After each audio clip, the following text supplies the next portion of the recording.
Hello, everyone. Trevor Clark, Director of Outreach for Richland Electric Cooperative here. I just wanted to touch base with you because we're going to try something a little differently. We're used to trying something differently, but this is really different. We're going to be trying to do an REC podcast. How often we're going to be doing that, we don't know. We don't even have a name for this podcast yet, but we're going to try something and see if this works out.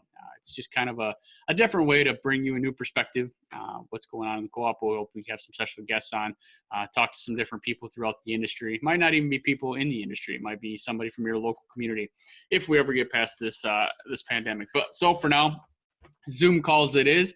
I figured the first way to start with this is to talk to CEO and General Manager Shannon Clark.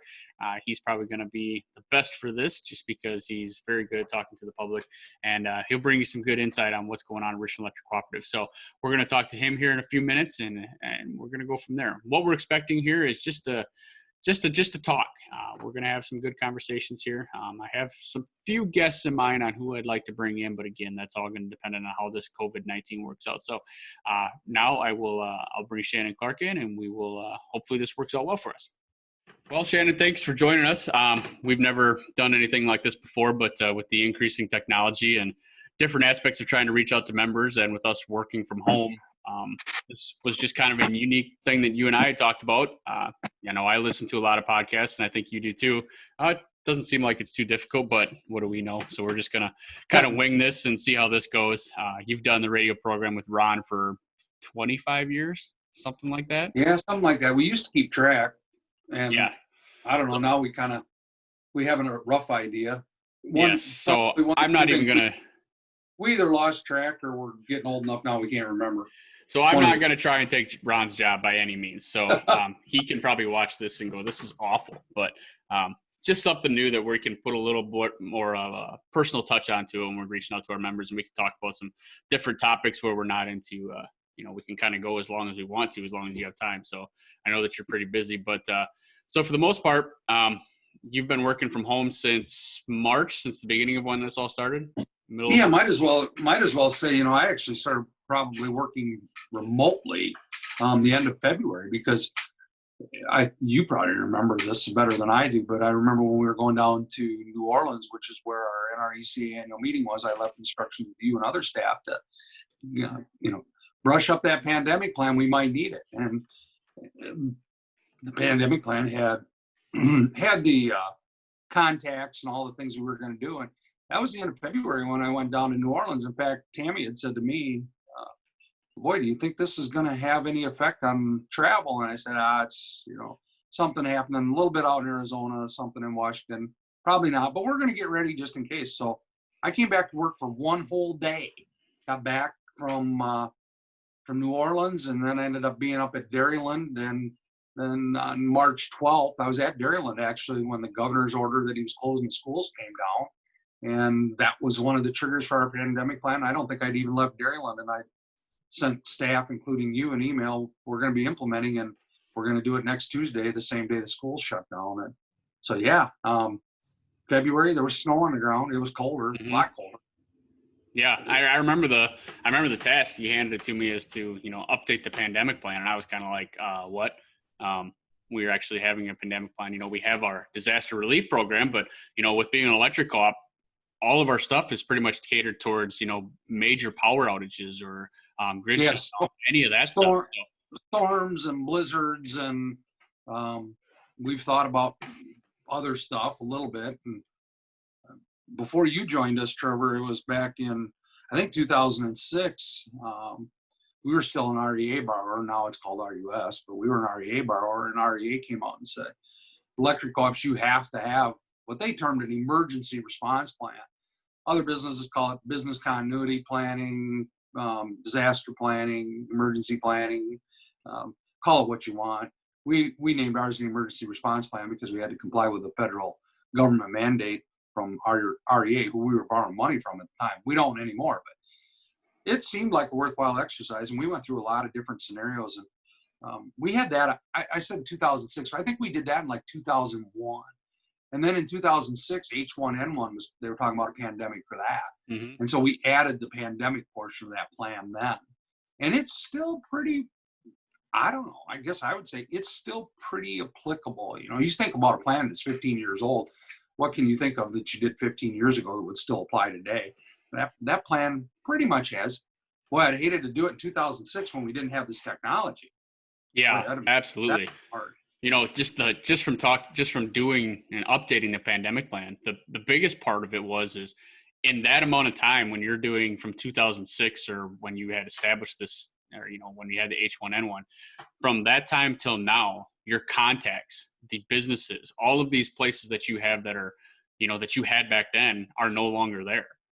Or the people that you had as your emergency response plan. That's the part that got me, was when I was updating this, I'm like, who are these people and where is this business from? Well, they closed 4 years after it was done or something. Yeah, well, like you have a completely different view of that than I do. Of course, for me, I knew all those people and I knew all those businesses. And so I'm at the age now, you know, as I'm thinking about getting closer to retirement here, I'm going, where did all my friends go? There's certainly a lot of new people in the industry. And I looked through that prior to you doing the update, and I thought, oh yeah, he's retired. And then unfortunately, a few of those places you looked at and said, well, yeah, I remember when we lost him or her. And yeah, things changed. And that's, like you said, that's just 15 years. Boy, if we'd done it 30 years ago. Yeah, who even knows? Ago, yeah, we didn't even have dial-up internet. Right, and that's, you know, you're still in the same concept of, you know, we're doing so much online work, whether we're talking about on the website or we're talking about Facebook, any of these things. There are businesses out there that are still established that don't have any of that. I know that there was at least one where I had said, okay, I can't find this business anywhere. They must not still be around. But then I go and talk to somebody else and they say, no, they're still out there. They're just, you just pretty much got to know them. So not connecting to the world, and, you know, you got to wonder how much business they might be losing. But I suppose word of mouth in this area is just as good as doing anything. Yeah, well, sometimes there's something to be said. There's something to be said about not being on the internet. You know, there's pros and cons, but I look at it now for us. We couldn't do what we're doing now without high-speed connectivity. We're fortunate that our employees that have to work remotely, they have those connections, and we've done some of that to work that. But yeah, I think that just emphasizes this whole thing with broadband and why it's so important. People have to decide. A lot of people want broadband because they want to have high-speed internet, whether it be YouTube or Amazon or, you know, the things that we view as leisure. But there's an awful lot of people anymore, and Richland Electric would certainly be staffed with people where, frankly, you spend so much time online as part of our business when you're at home. You don't, 5:30, 5:36 o'clock, I don't know about you, but it used to be I'd come home and I maybe get on the internet and read some news or maybe look up something that I was interested in kind of for my leisure activities. After being on it all day, man, I just want to get away from the computer. And Yeah. I don't spend the time online for my own personal reasons that I did prior to this by any stretch. But the weather's been nice too. You know, you get out and do something. Yeah, absolutely. You can't complain about that. I mean, our summer's been better than it has been in the past few years. So, but you talk about, you know, going online, and with everything that's going on right now, especially with the, you and I have had the conversation of how does the social injustice work? How does the politics work? You go back to social media, you can't, it's so hard. Why would you even want to be on the internet? The only reason is, you have to try and stay connected to family and have friends. If you're talking about Facebook, especially, my Facebook feed right now is it's just littered with everybody arguing all the time about one way or another, whether it be the mask mandates, social injustices, whether you believe in this politician or not, whether you hate or like Trump. It seems like the left and right, it's just, that's all it is. And it's become kind of a pain in the butt, because I just want to go on and I want to see what my college friends are doing, or I want to see what, my sister and Brock and Lydia's, those kids are doing. We don't get to see them very often, but it's just not what it is anymore. So you can understand why people won't want to even be a part of that anymore. Yeah, no doubt. I mean, it's so you have so much information, so many different viewpoints, so much opinion. We talk about the media. Yeah, you hear everybody say, well, the media is biased and it doesn't matter where you're at. You talk to about anybody and they'll say, well, the media's got a bias. Uh, yeah, probably. And so do I, and so do you. And it shows up in how you post opinions on Facebook. And people are bold too. Um, I ran the Midwest Telnet Bulletin Board for years, 20 some years as part of the internet. And finally got to the point we had 30,000 local people that had accounts on that bulletin board. And that was kind of the predecessor to the Facebooks and boy, here's a blast from the past, Trevor, the MySpaces. Yeah. The bulletin board was kind of that, and people got on there. We had forums people could buy and sell, but we had one called General Discussion. And it started out pretty cool. I mean, people would talk about stuff that was common interest. Maybe it's deer hunting, or then it turned political, and then it turned mean. Yep. And it was impossible. And I just couldn't bring myself to be a party to that, disrespect. And I think people that I obviously have my own opinions related to politics and related to regulatory stuff, but generally speaking, I go back. It wasn't, I don't remember what I said, but I made a flippant comment one time, said, well, I'm going to be brutally honest. And I had a guy come up to me afterwards. He says, you can be honest and not be brutal.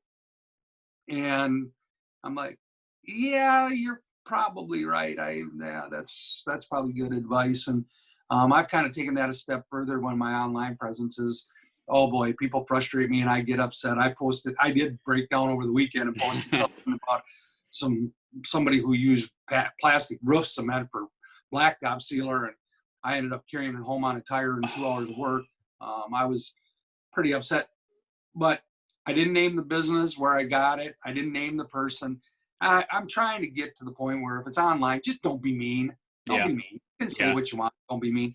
I wish the rest of the world would do that, but I got a quick temper. You know that. Mm-hmm.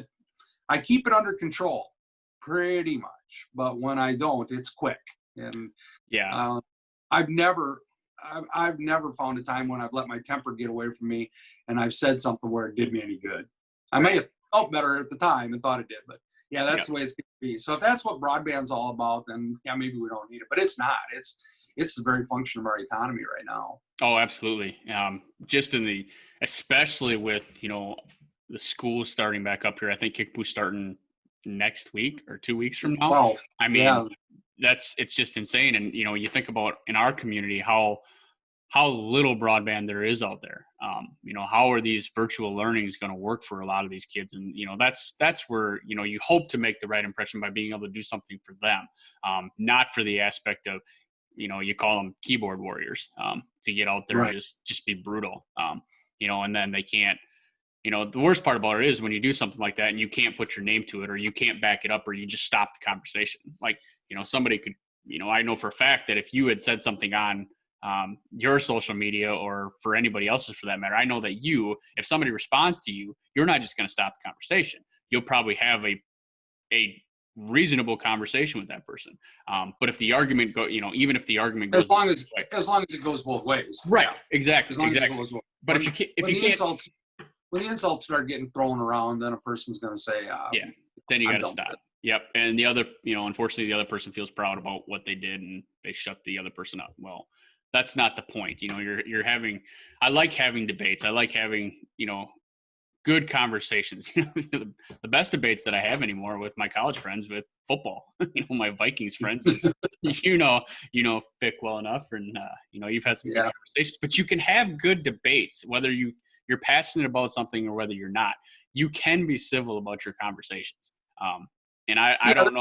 There's a lot of difference between a debate and an argument. Right. Exactly. Yeah. How are you going to get fired up? And, can you defend your point? And,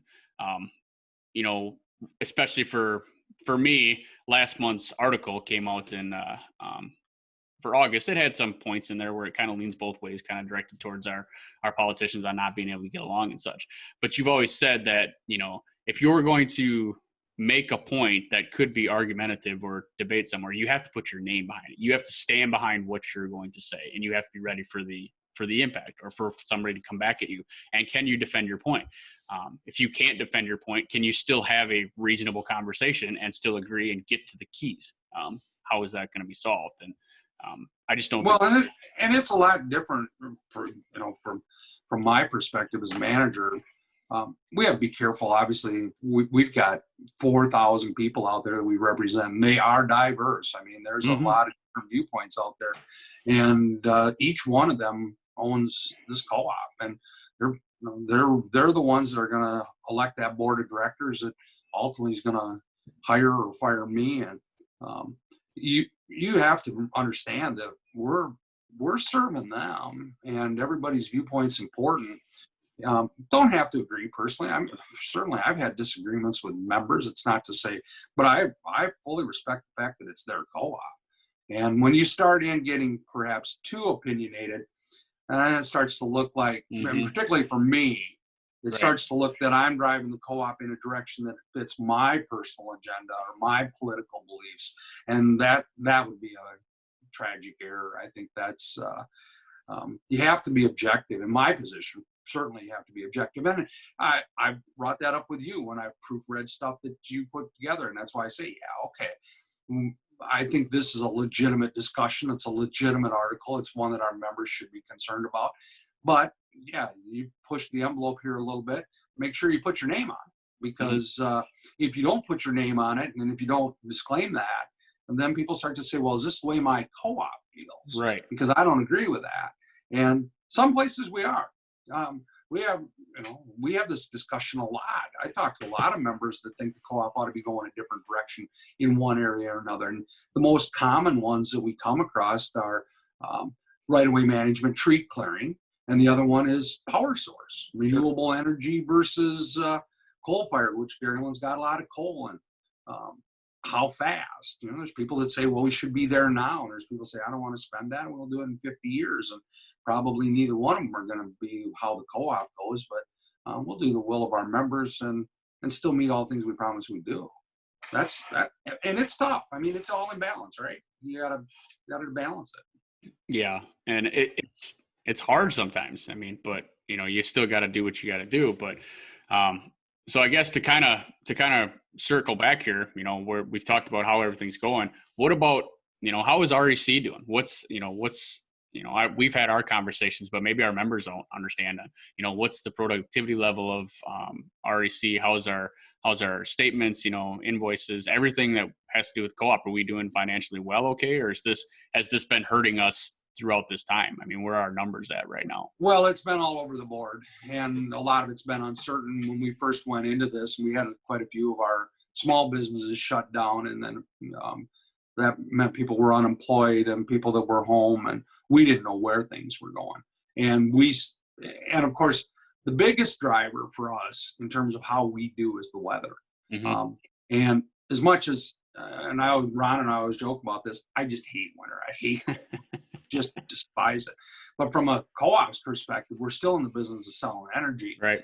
That's good for our volume of our sales, which helps our margins.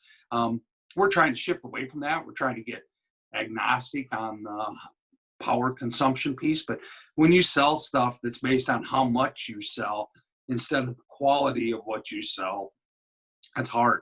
So we had a mild winter. Margins weren't where we expected. Then we threw this in there. Sales were down.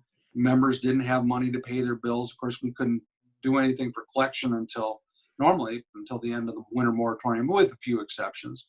And then, of course, we had the moratorium on disconnection that we volunteered that we wouldn't do until the end of June. And so, yeah, we've been all over the board. The good news is that, yeah, people staying at home, and most of our smaller businesses and our manufacturing has come back, at least a portion of it. We're right about where we were last year. Now, last year, though, we had a lot of big expense because of the weather. Sure. And so I wouldn't say we're not bad. I think we're going to get through this fine. We're going to meet our mortgage covenants, it looks like, unless something really gets bad here in the next month or two. And I'm still a little concerned that that could happen as well. But what it boils down to is that there's going to be times when Richland Electric Co-op's going to have some tough times. We're gonna struggle to make ends meet in that particular year, and there's going to be years when we do pretty good, and we're going to probably have more margin than we expected. That's variable based on weather and a lot of stuff, but it's also pretty much tied to the economy. And I guess my view is, and I told this to Dairyland one day, I said, Dairyland Power, who's owned by 24 electric co-ops, when an electric co-op looks at Dairyland Power, it should be like looking in a mirror. It should be a reflection of all the members because we own it.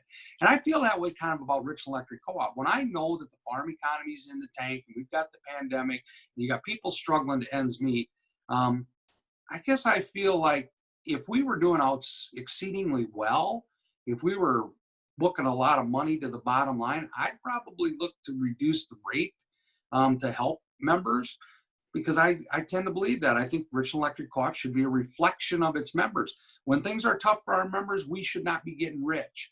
Right. When things are good for our members, we should not be losing the farm either. But so we had a rate increase planned for this year because it was really tight last year with the increased costs that we had seen. We had not a big rate increase. We forgot that what's the right word? We didn't do that. So yeah, I just feel, and Trevor, the other point of that is what I think is so important is that our employees are kind of like our members. Some of them actually are our members, but I like the fact that we got a lot of local employees. I like the fact that we got some of our employees that maybe farm a little bit, and we've got some that are involved in some other things, and they fix up their own homes, and that just it's easier to empathize with your members when you are like them. Yeah, you're doing the general same concept as they are. You're just not paying your bill to Richland Electric. We've had at times, we went to the employees and said, it's going to be really tough. We need to furlough or we need to change salaries. And the employees have said, hey, yeah, we know, we get it. Our members are in a tough spot. And then on the same token, when things have went really well and the employees have done a really good thing, we've rewarded them at the end of the year as well. So I'm proud of that fact. Most of our employees are, if they're not local, they're at least Midwesterners. Mm-hmm. And right now, we've been fortunate. We've been able to find good talent locally, people that are familiar with the community. They got friends here, family here. And I think that helps. I think that makes a difference. Yeah, absolutely. You think about even just the volunteerism that they do. A lot for our picnics and stuff like that. They know these people. They're general. They have good connections with the people, and they enjoy. It seems working in them. And you got to think that that's going to affect them a little bit too. When you have all of these things that are being canceled, that they're not being able to see some of these members, whether they're not in a work environment or not. Maybe they're at the local bar or something like that, and they're not meeting up as much as they used to. But we talked about at our board meeting, last board meeting, about member appreciation picnic. That's a big deal for us because we care that much about meeting up with our members, and I know our staff does too. They get it seems from what I've seen from the past several years, they enjoy seeing and talking to our members. So, when you talk about how they basically are, well, they are in their own right they're doing very similar to the same stuff, but they're also, friends with most of these employees because they're in the area. Yeah. And this as well as I do. Most of the time when you're at work, what's your goal? You're a problem solver. Members come to you with the problems, or you have your own work related. Members will call in, they want something from you. Mm-hmm. And we're more than willing to give that. That's part of our job. But it's almost tied to the fact, maybe this is a morbid comparison, but as you get a little older, you realize that, the only time family gets together is for a funeral. Yeah. And boy, you sure hope that's kind of a little bit of the same feeling, is that you want to be with family more, but you just don't get the opportunity. So with us, the member appreciation picnic is kind of like being able to be with family our members without the distraction of, okay, what is it you need? When do I have to have this done for you? And it's not that we're shirking the responsibility or we don't like what we're doing, but sometimes it's nice to just talk about the kids or talk about how the farm's been working, or occasionally which neighbor moved and which one went here and who bought that land, and how big was that buck? I saw you got a nice deer. Those kinds of things that it's kind of nice. That's what the member appreciation picnic gives. And our annual meeting has done that and more recently too. And yeah, it's face to face and you have all kinds of conversations, and you get to know people and they get to know us. Yeah. And if you don't get to know them, you talk to our, I guess you'd call her our general historian with Kim. she knows everybody on the line, and pretty much knows them front to back, and has a good story about them because she's worked there for so long. And it's a blessing to have somebody that knows everybody basically. We joked about it at the annual meeting where we had our drive-through, and you might not even need to write down their name because she can pick them out left and right who that person is too. Yeah, well, we saw, we generally see a lot of the same people annual meeting after annual meeting. And so, but again, that was a good plan, right? We'll put Kim up there because she can recognize them, and Amy can quickly find them if not. No, we really had our two best greeters that we could get. Maybe we're prepping them for post-retirement careers. I don't know. But I don't know. I think Kim will probably be lost. She'll probably have to come back in the office just to talk. Yeah. So kind of like a Terry Chitwood or something.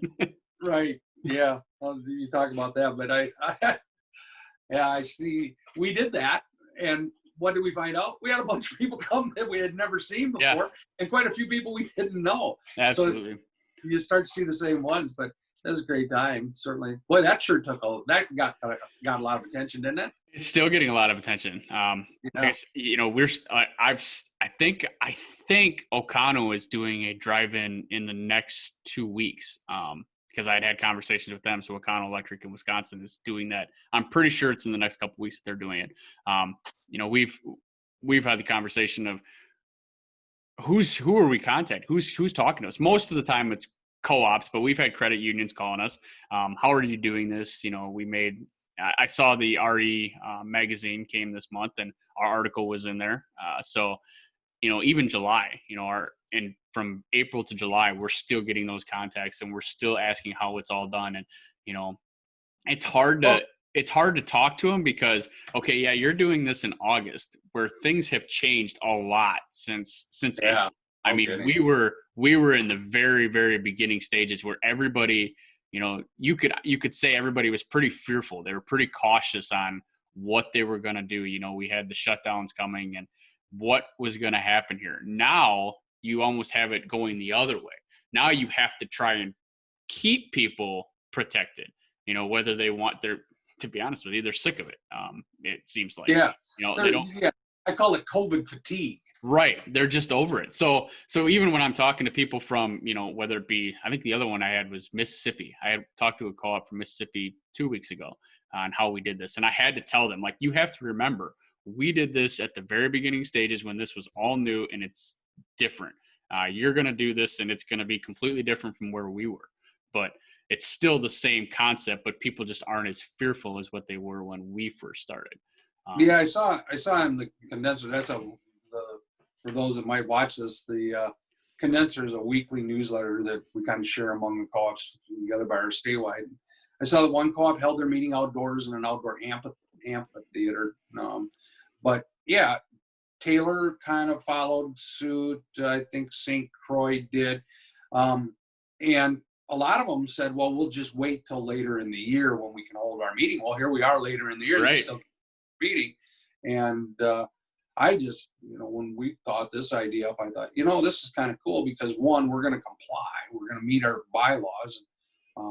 I know our members would have given us latitude to have not held that meeting within the framework of time that the bylaws require.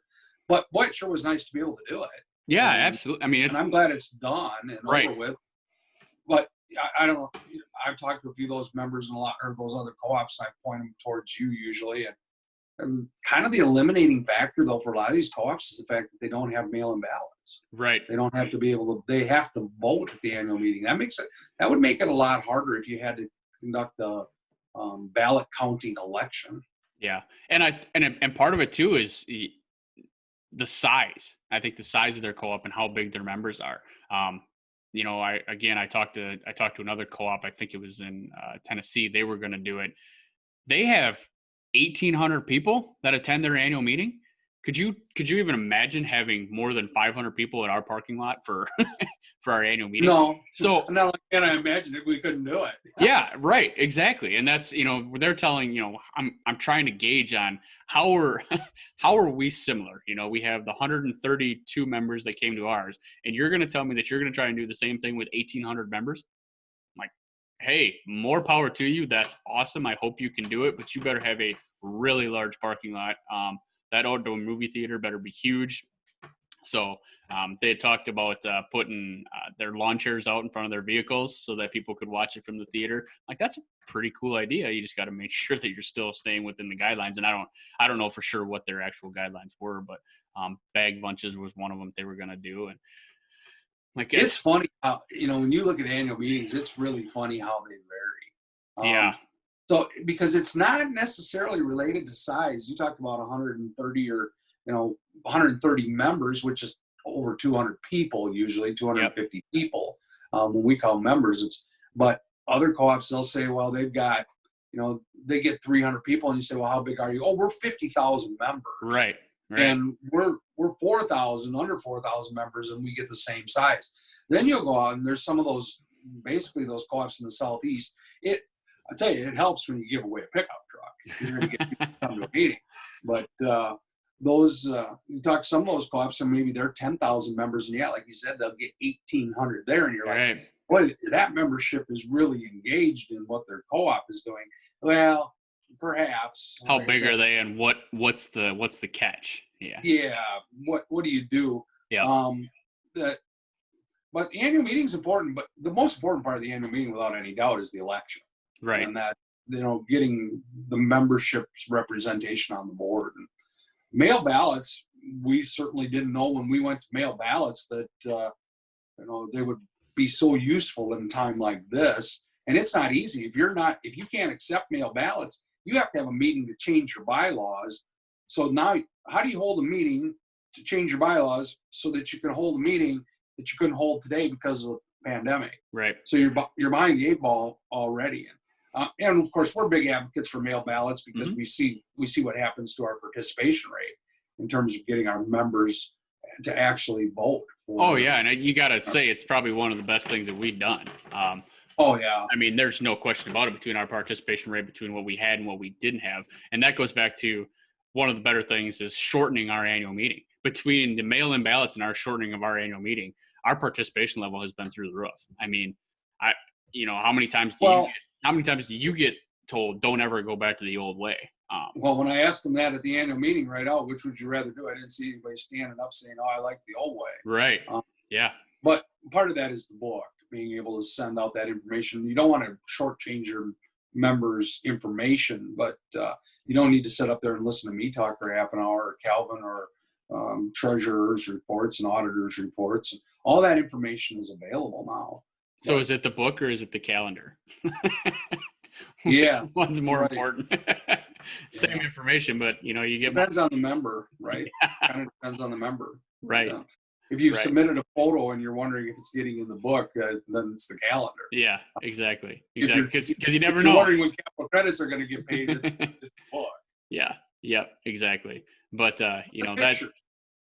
it's the pictures too. We use a lot of member pictures, and of course. Oh yeah, for the most part.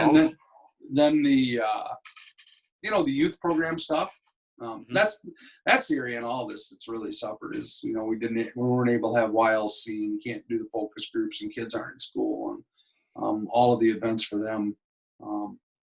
And that's even hard for me because that's part of my job and part of my responsibility at the co-op is dealing with youth tour, dealing with youth leadership Congress, scholarships, bottled water scholarship program, and I coach middle school baseball. And it's just, for lack of a better word, it sucks, having to watch what they're going through. And, think about, I'm such a huge baseball fan that to see these kids last year that didn't even get to have their senior season, it's just heartbreaking that they don't they don't get to participate in those different things. But not only that, especially the Youth Leadership Congress, not having the opportunity to do that and go to youth tour. Every one of my kids that I've taken to Youth Leadership Congress, and I think they will all attest to this, says it was a great experience. They come back, they start off as shy, and they come back and they're, energetic, and they really enjoyed it. And, they get the scholarship opportunity just for going for 2.5 days. I mean, experience UW campus. If you get voted on, you get to go to DC for a week. And that's the hard part, is they don't get the opportunity to do these things anymore. And they're so strict. Well, they grow so much intellectually, and their leadership comes out. I've got personal experience with that. I didn't go to YLC. It was around when I was in high school. I'm not that old, but I was a similar program, FFA. And I was fortunate. I had a good advisor, John Gibbs, down in North Crawford. And, that's where I did my first speaking. And most people would say they wouldn't believe this, but for the first 6 years of report cards, I got Shannon is too shy, doesn't speak up, doesn't participate. That's where I was at. I did creed speaking for FFA. My advisor thought maybe I should do that. I did that. I kind of liked it. And then I did public speaking and extemporaneous, and I did parliamentary procedure, and all those FFA programs with ultimately State Farmer. And FFA was kind of my 4-H, and I had friends that were in 4-H that today I look at where they're at, and they'll tell you right out they attribute a lot of what they've done to being involved in 4-H or to being involved in FFA. And I've had the chance to talk to some of the people that are actually went to YLC, Youth Leadership, back in the early 70s. That when you're talking to them, you realize, boy, this person's got it on the ball. They've, taken a pretty good leadership position, good career path. And they say, oh yeah, I went to YLC back in 1974, or 1975. And that's pretty cool. And you think of the opportunities that were there at that time, to think of where the opportunities are now. I mean, the different, you think about how much more they get to do now. It's just incredible, all the things that they get to do. But it's so unique watching these kids come out of their shells through this, because in all reality, like similar to FFA to YLC, they're basically the same thing. You see a lot of these kids that are attending YLC that are very, very involved in FFA, especially these small schools. These small schools have super dedicated FFA programs, and that they're so engaged in these. And they're doing the same thing. I mean, it's just another leadership, and it's just going to grow you for the future on what you're going to expect and what opportunities you're going to have. It exposes you to more, and the world's a lot smaller today than when I was in FFA. I mean, today, for example, even you, I'd ask you, when I was a kid growing up, if we were going to go to lacrosse, that was an event. I mean, you planned that a month and a half ahead of time to drive 30 miles to lacrosse. That was an event. Today, you can get up and be working on something and say, oh, I need to run lacrosse, and zoom off the road you go, and you're in lacrosse back, or maybe it's Madison. And so the world has gotten smaller. There's no doubt about it. Kids are exposed to more of that stuff early, but it's a different world, but it's okay. My daughter wrote a piece that talked about going back to school on her Facebook page, and very well written. I was really impressed, and she called it out right. She said, my kids are how I respond to this are going to determine how my kids make memories. And I think she's absolutely right. The old joke is my dad used to tell me how he walked to school uphill both ways, barefoot in the snow.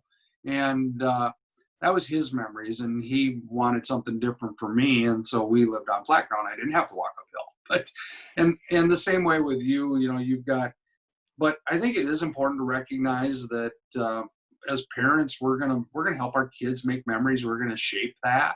When they're going back to school, we have a choice. Mm-hmm. We can make it conflicting. These kids don't understand, particularly when they're young. And by young, I mean elementary or young, preschool. Right. Don't understand. They don't understand. They look to their parents, and it's not. When you're a little child and your parents are scared, you're scared. And when your parents are happy, you're happy. And when your parents are grumpy, you're grumpy. And how they're not our memories we're making. They're the children's memories, and how we react to all of this is going to determine how they remember it. And I think that's very insightful. I've seen that view before, and that's exactly right. It's a lot of us would like to live vicariously through our children, but that's not good. I mean, our children's dreams are different than our Right. dreams. Yeah. You need to recognize that. Hard, but you need to recognize it. Yeah, absolutely. So again, circling back towards REC, what about the staff? I mean, it seems like, they've been split up now. I know I've been working from home since March. I think I've been to the office once or twice, and that had to do with the annual meeting stuff back in April. But you still have your linemen. All of our linemen are still in their own trucks, taking their trucks home. We've got a couple people in the office. Everything seems to be going smoothly, at least from my end. It seems like, the emails, the communications that we're having seem to be going well. But what about, I don't know how often you get the chance to talk to them, but the morality of the staff? I mean, it's the morale. And it's a difficult conversation. I mean, it's difficult because you can't speak on their behalf, obviously, but no. And I'll tell you right out, I probably don't really know. Sure. You can only rely on what somebody tells you. And then, like I said earlier, you can be empathetic and understand where they're at, but it doesn't mean you can change it. So, timely, no doubt, with the mask order coming out yesterday, of course, that changed what we have to do. And you communicate that to the employees, and, they have opinions. Some like the idea of masks and some don't. And, I don't like being a dictator, but we do have to follow the law. And, we're a social group. There's no question about it. We're used to hallway meetings and all of that. And so I think it's created some anxiety, and I think it's probably in some areas it's reduced job satisfaction. I would venture a guess that if you were to ask employees today, and we've done a few employee surveys just to kind of get part of this, if you were to ask employees today about their job satisfaction, it's probably significantly lower. Sure. You suppose that's just because there's no, to be honest with you, there's not really any communication. I mean, personal communication. You're doing what you're doing, and there's nobody there to talk to. And it doesn't matter if you're in the office or at home. It's probably harder in the office even. But my job satisfaction is less. There's no question about it. Yeah, absolutely. I think the only satisfaction I'm getting out of all this in terms of job satisfaction is the fact that, from an operational point of view, we really haven't missed a lick. Right. So I think we're doing what we're supposed to be doing for our members. From that piece, I think we're ready. Oh yeah, some are inconvenienced by the office being closed and things like that, but I don't know that we could do much more in the current environment for our members than we're doing. And maybe it falls short from time to time, but we're keeping the lights on, and we're getting our work done, and we're meeting our deadlines for construction and things like that. But from the employees' part, the job satisfaction level's got to be down. It's like I said, and I think that's fair. I think that's kind of to be expected. You talk about just the interaction between people. I know that there was conversations at the beginning of all this, like how was anxiety and how was depression going to play a factor in here, because they're not getting that social interaction that people are used to. Especially when we did the safer at home order. People were stuck at home. They didn't have anything to do. And I think that plays a part. And, I think it's a big issue. I'll tell you. Absolutely. I'm a lot of people know this about me. I've dealt with family members with mental illness. My mom was bipolar and lived through a lot of issues with that. Of course, there's a lot of reasons for that. Mm-hmm. But maybe I'm a little more sensitive to that because I can see the signs. I remember growing up, and even as an adult, Mom's been gone for 10, 12 years now. Even as an adult, I could tell when there was a bad time coming, because just the withdrawing or the mood and stuff like that. And you were able to sense that. And that's what happens when you grow up with that. It's easy. Depression is a funny thing. Everybody, I think, goes through it. The extent to which your body is able to deal with it changes, and anxiety and all of those things that go along with it was one of the key parts when we looked at this to say, okay, we're going to change things dramatically for our employees. Do we have resources in play? And we have, obviously we have health insurance. We have an employee assistance program for people that are dealing with problems at home or other issues that they have to be concerned about. So we support employees that are going through tough times, and that can be heart issues, that can be mental health issues. We view them all the same. And so how are you ready for that? And then we have another obligation, because in a lot of places in our co-op, the employee is the one that's carrying the health insurance, and there's other family members at home, and how do we make sure we're supporting those? So those are pieces around the edges that a lot of people don't think about with co-op, is the human resource side of it. And that's why I say, I think job satisfaction, I'd be surprised if anybody said, oh, I like it better than I did before. There might be some, but and there's times when I do. Don't get me wrong. There are some aspects of this that I really like, but there are some that really don't live up to what I've come to know and do. But I am really proud of the employees and what they've done. I'm not surprised. It seems like whenever we've had a challenge, the employees have always risen to the occasion. But we're always thinking about that in terms of a day or maybe a week of bad weather where we're having to work hard and people are putting in 24-hour days. Now we're getting out to the point where we're talking about months, and that's going to have a cumulative effect, and we're going to have to stay on top of that and do what we can. But it's some people's jobs to allow them to work from home, and they'd rather be in the office, and some people that have to work in the office would perhaps rather be at home. And we all have to deal with, the problems and the challenges that come with any one of them.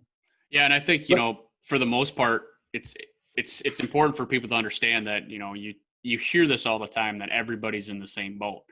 Well, you are to an extent, and there's others that aren't. But when it comes to the co-op world, we talk to you as well as, I talk to a lot of communications people. They're doing very similar situations that we are. It's not just us that's, closing the office. I know that there's numerous co-ops, especially electric co-ops out there, that don't have their offices open, but they might have full staff inside, or they might still be working remotely. So it's not a new thing for us to be closed this long. I mean, it's multiple co-ops throughout the electric co-op system. Well, it's new. It's not unique. Right. That's we're seeing that, and we've had co-ops that closed their lobbies and then reopened and now reclosed them. Right. Larry Hall, our operations manager, and I had a conversation this morning, and we talked about, we had a serious discussion around Memorial Day, whether or not we were going to reopen in June. And employees generally drove that decision when they said, let's wait and see a couple weeks. We just got the reopening, the Supreme Court order. Let's just give it a couple weeks. Things are going on. Boy, what a good decision. Yeah. And now looking back, it's just insane. Because we'll get into this. I guess it's a good segue into this is for the, now you're on the mask mandate on the executive order. I think it's 83. Everybody is required to wear masks throughout the state of Wisconsin. It's hard to look at, because I think right before that he did the executive order 82, and you can correct me if I'm wrong on this, but basically showing the statistics of where we were on June 1st to where we are now on the increase of the coronavirus throughout the state. The numbers are pretty significant as far as how much has been increased. But I know you're going to say the argument, and other people are going to say this argument too.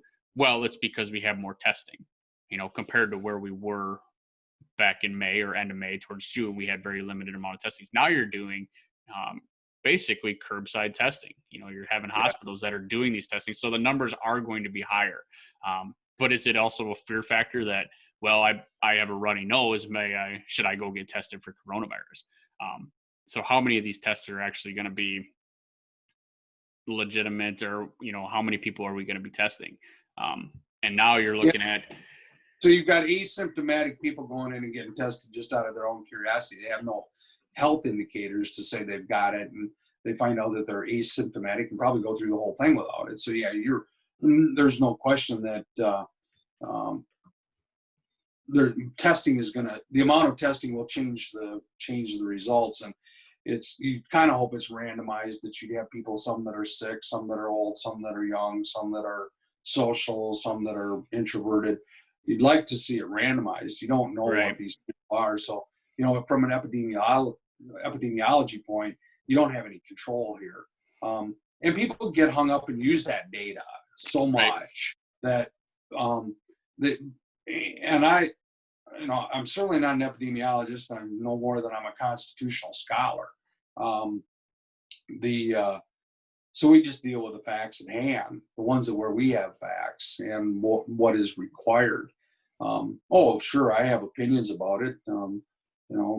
Do I wear a mask? Well, yeah, kind of. I've got this one. If I go out, why do I do it? I tend to believe it's not going to hurt, and maybe it'll help. I think it's just more a matter of prudence. I do it a little bit in solidarity. My wife has to wear one all day long at work in the heat, and I do it so that I feel somewhat, well, I just do it so that she can't come home and say to me, she said, well, I had to wear a mask all day and you didn't. And no, I empathize. I mean, that's tough. But again, breaking down to just the co-op's point of view, because I could go on, we could debate whether masks are effective or not, or whether, things have changed. There's no question. This is a moving target. There could be constitutional issues or maybe not. The Supreme Court, we have the branches of government that deal with that. I could get into a very lengthy debate, but I won't. We'll save that one for later. Yeah. As the CEO of the co-op, I have one responsibility, that I have several, but one of them is keep our employees and our members safe. That's first and foremost. In order to do that, we have all of our safety rules in place. But one of the things that comes up is that once something becomes law, whether that be by executive order, we've had to do things by executive order before, either from the president or governor, and we'll sort out whether or not it stands. But at this point, we have to err on the side of what regulatory agencies tell us that we have to do. So we will tell our employees they got to wear masks in accordance with with Emergency Order 1 yesterday, which is actually the mask order, because we're not going to be seen as breaking the law. That's not acceptable. And furthermore, when it comes to safety, that kind of becomes a regulatory issue. So as an employer, it's pretty simple. We're going to comply with the order because we have other orders that we have to comply with.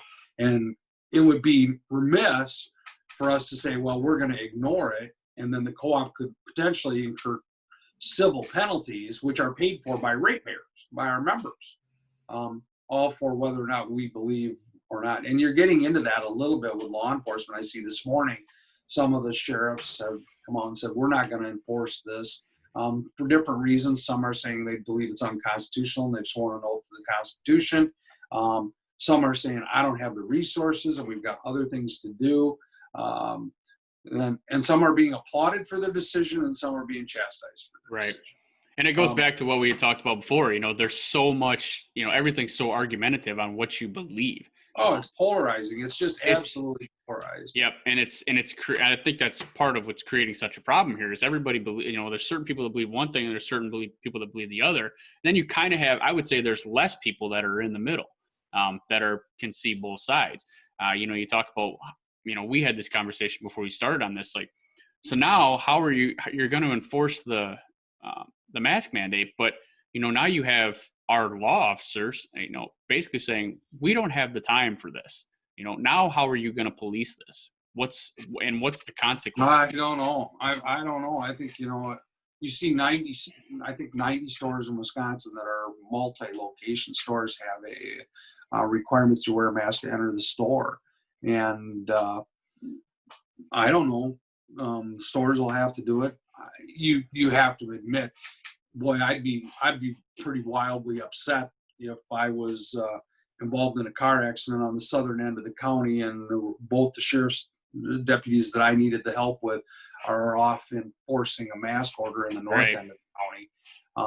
So I get that. So it's a resource thing, but it just seems like it's so vague, you know, like on what you're actually trying to do. Like you're trying to be safe, but you know, there's no, I don't even know. I guess I didn't read to see what the penalty would even be.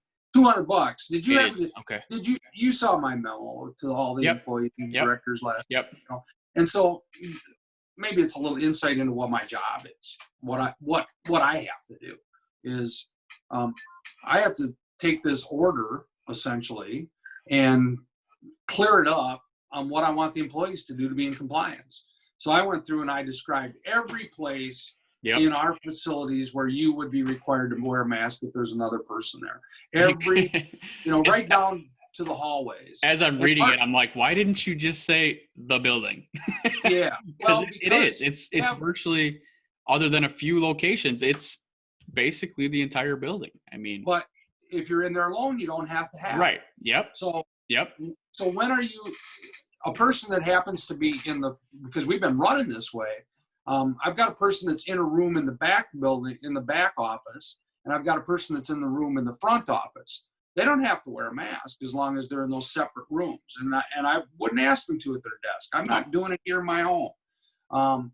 And they can if they want. I'm not saying they can't, but they don't have to. So I had to basically boil it down. And that, like I said, that's kind of part of my job, is to take all of the uncertainties and the vagueness of these laws and this order and put it forward in a way that our employees can say, this is what I have to do as part of my employment. Right. And I don't get into whether or not the Constitution supports the governor. I don't get into whether or not masks are effective or not effective. I don't get into all the symptomatic stuff, because frankly, I have to make the decision. That responsibility falls on me, and the board looks to me to do that, to make sure that we're going to comply with the law. We're not going to get fined, but first and foremost, we're going to keep our employees safe, and the public, of course, but in this case, the employees. So that's kind of the role, is to take this vagueness that we have from regulations and government and convert it into meeting the goals of the co-op. And that's why some of those things are. You've seen a lot of memos and letters from me, and you've heard me communicate with in staff meetings. Very few times am I as direct as I was in this one. Because I usually say, this is why we're doing this, and here's what I know. I'm not getting into that argument. No, I'm not getting into whether or not masks are effective or not with our employees.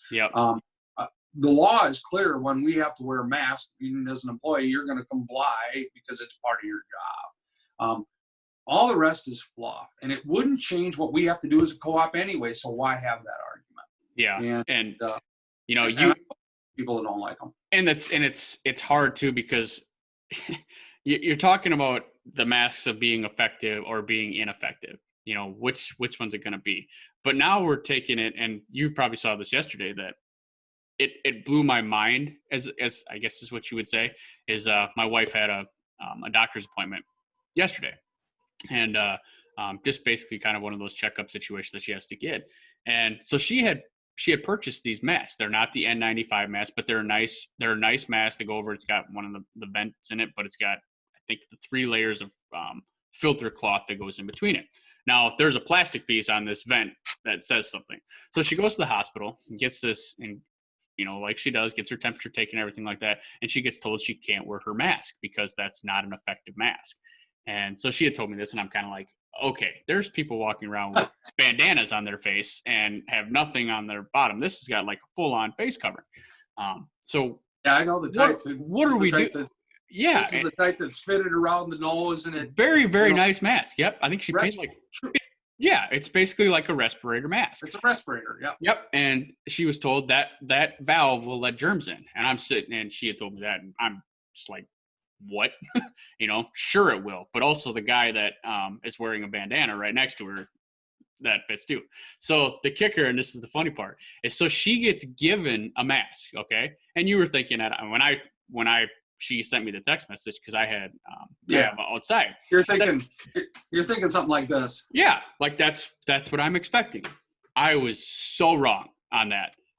She got given legitimately, and I can probably put this up on Facebook at some point, but because I won't tell where it's from. It is a cut up T-shirt that has strings cut in the T-shirt that she had said it was just as redneck as it could be. That you could literally, she could sneeze and she could probably sneeze on her hand. So you basically stretch the T-shirt out. It's a T-shirt that they cut strings on. And so that got me thinking, when we had this, and I'm like, okay, so now we're going to have a mask mandate, but now what's a qualified mask? You see all. Well, they were very particular not to use the word mask. I don't know if you saw that. Oh yeah, I did. Face covering. It's face covering. Yeah. So heaven forbid you don't use a mask, because that's not what people want. So, but we have to do, like you said, follow the orders as best we can. We're going to try and do that, and that's for the safety of our employees and for the staff as well. But try. It is. In this situation, we don't know the effectiveness, right? Right. So now it's a regulatory piece, and I'll tell you, there's a significant amount of laws out there that are designed to improve safety that probably don't improve safety. You can argue, and there are actually exemptions for it related to some of these face coverings. And generally, this is the way it works. If it impedes the safety of what you're doing, then you don't have to wear it. I don't know that that's the case with this, but we don't have money to throw away to pay civil forfeitures just so that we don't have to wear masks, because most of our employees, the work that we're in, they're not going to be wearing a mask most of the time anyway. Yeah, because we're not together, we're not open to the public, and we're outdoors and we're socially distanced. So in most cases, we're not going to, but where the order says it is, we're going to do it. And again, it's not unique to our state too. I think we were the 25th state, somewhere in that general area, to enforce this. So I mean, we're halfway there. There have been numerous states that have been doing this for months now. I know that Minnesota, for one, their mandate is that if you have more than two people in the car that are not from the same household, you have to wear the masks in the car. I mean, and so it's just part of the the procedure, or part of the process, I guess, is what you would say. But that's I just kind of wanted to get your thoughts on that, because we were supposed to do this podcast yesterday, but our time conflicts kind of worked out, which in hindsight, we're bumping up on that too. It worked really well. Yeah. Well, it's kind of fun to talk about these things, a lot of these decisions in the back, and we certainly talk about a lot of stuff outside of that, but outside of the co-op world. But it gives people kind of a little insight into what we go through and what we deal with. It's kind of nice to take an hour off from. Right? Yeah. And in the meantime, I've sat here and I've just watched. I've had 4 phone calls, 2 of them from directors. And by the way, those are my bosses. They knew they were going to be doing this. We talked to them about it. So. Yeah, we told them Thursday, remember? I think we just told them sometime this week. But, yep. Yeah. And so, I need to get back at it. I would like to sneak out a little early today. As we're doing this podcast, it's about 11 o'clock on Friday morning, and nice weather out there. I kind of want to be able to sneak a little time away here and get some stuff done on Friday afternoon, so I don't have to stay at it all weekend. No, and time to a little fence and do some stuff that I can do around the farm. Yeah, do work at work. Yeah, when you're But before you go, I want to do one thing, and that's obviously you've been selected to the governor's task force on broadband, and we talked about that a little bit. It doesn't have to go too in depth, but that's a big deal. So congratulations on that. What was, I guess, the one thing that people might want to kind of know is, how is it your background that you've had in broadband, as far as, with your MWT experience with the internet? I'm assuming. I'm assuming that's what it is. I got a call from the Public Service Commission prior to the governor creating the task force, indicating that he was considering creating a task force and asking me if I would serve. I've got to tell you what my response was. Well, it depends. There have been numerous, while the governor hasn't had a task force per se appointed like this, there have been numerous organizations, numerous study groups that have been trying to deal with this issue of broadband, and frankly, they don't get very far. A lot of talk and no action. Well, I think that's where everybody, even our members and even general public, is just like, okay, this is another conversation about broadband, and everybody knows we need it, but it's just not getting anywhere. And that's cost has got to be a big issue for that. Well, cost is an issue, and of course, taking this on during a pandemic when the economy's rocked and GDP yesterday, you know, as low as it was, going to be a tough issue. It always is a tough issue. But when I talked to the staff, commission, and went through it, some of the things that they discussed that they want to get to the bottom of and be able to help facilitate, they just need to know how. Will really help enable broadband. Will it provide ubiquitous broadband? Do I expect it in a year when we give a report to the legislature that it's going to be a plan to give broadband to everybody? Probably not. But there's a lot of technology change out there. But I think if we do anything, we're going to get some barriers removed to people who can get in this business. I don't know how we're going to meet yet. We haven't met yet. In fact, I haven't heard a whole lot of stuff about it. But my impression is that I have been involved in broadband. Of course, I'm the chairman of the National Rural Telecommunications Cooperative, a co-op of 1,500 electric and telephone cooperatives and independents throughout the United States.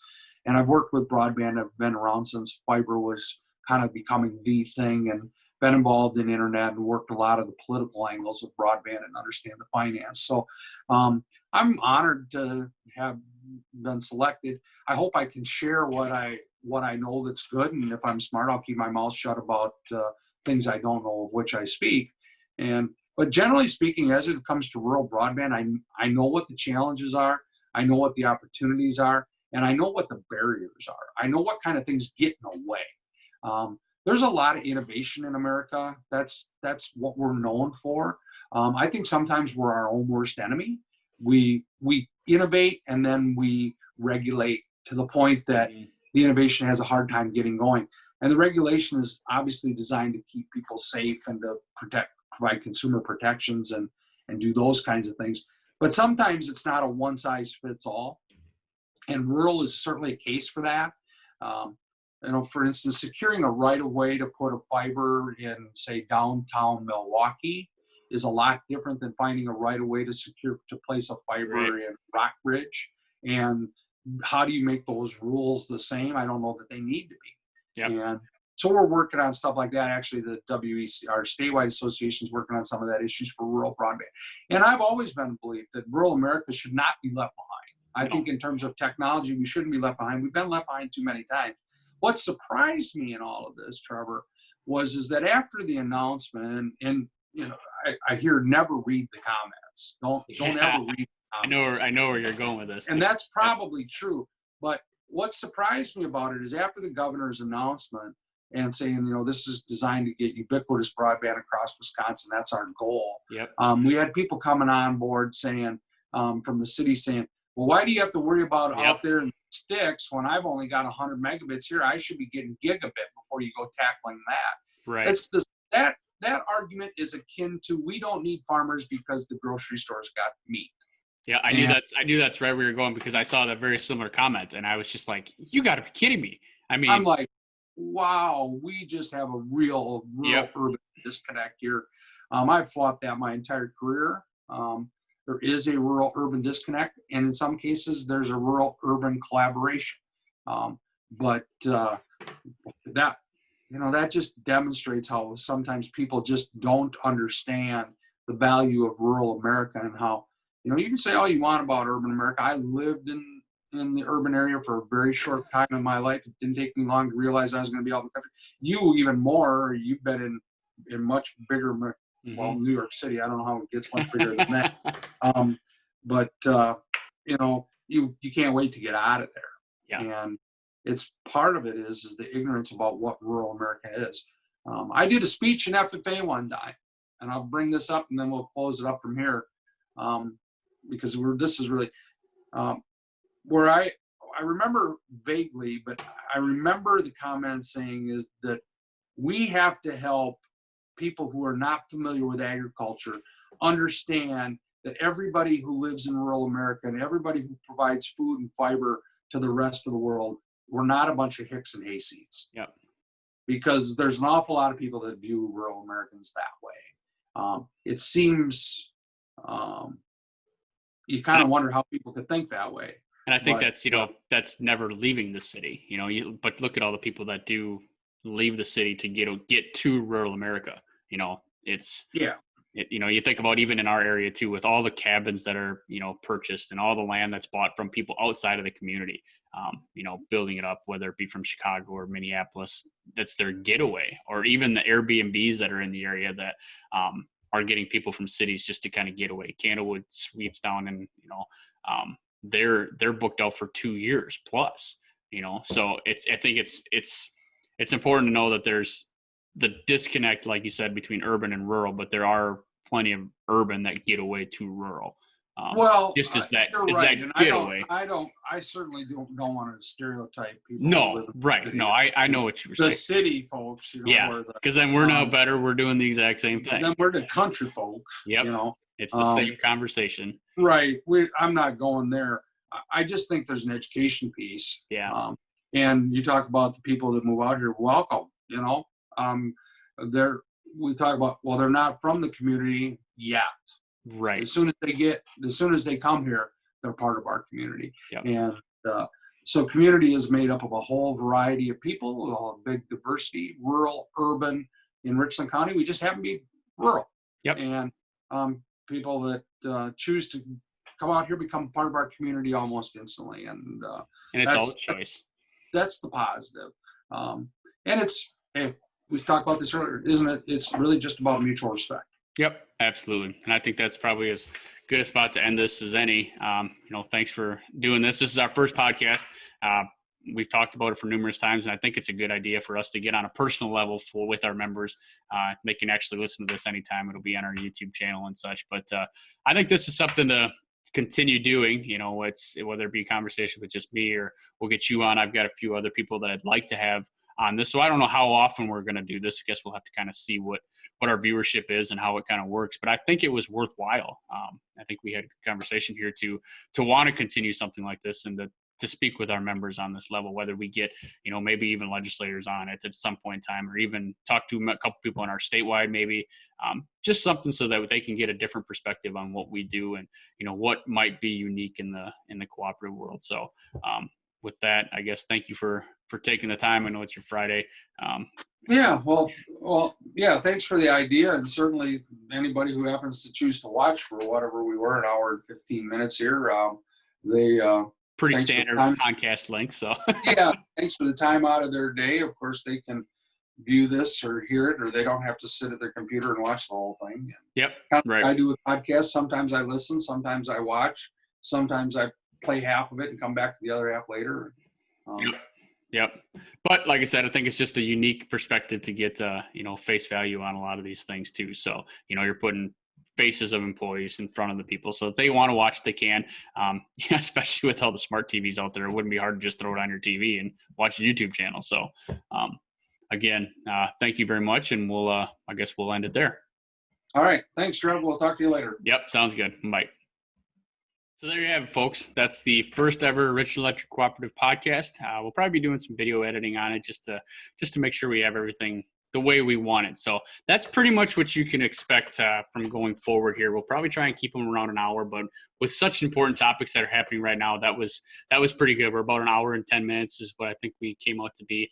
Might be a little bit longer than that, but for the most part, we're going to try and keep them to about 45 minutes to an hour if we can have conversations that long. Obviously with Shannon, he's very good at talking to you and he really likes talking to you. So that worked out really well for us. Hopefully we were able to provide you some insight of what we're doing and where we're at right now, especially when it comes to the new executive order with the face covering mandate. So we hope that you're all doing well. If you have any questions or like to do anything like this, or maybe you have some people that you think would be good for this, let us know. Obviously I'd like to have you comment on our Facebook post with questions if you enjoyed this, if you didn't like it, if there's something else that you want to talk about. Like I said, I don't know how often we're going to do this. I'd like to do this maybe every couple of weeks if we can get the right people to talk to, but it's hard to say. So bear with us as we kind of work out the kinks on this. But overall, I thought it went pretty well. It was very, very nice to hear from Shannon. And we can't stress enough. We hope you all are doing well. We do miss you, and we will try to do this more in the future. Thank you very much.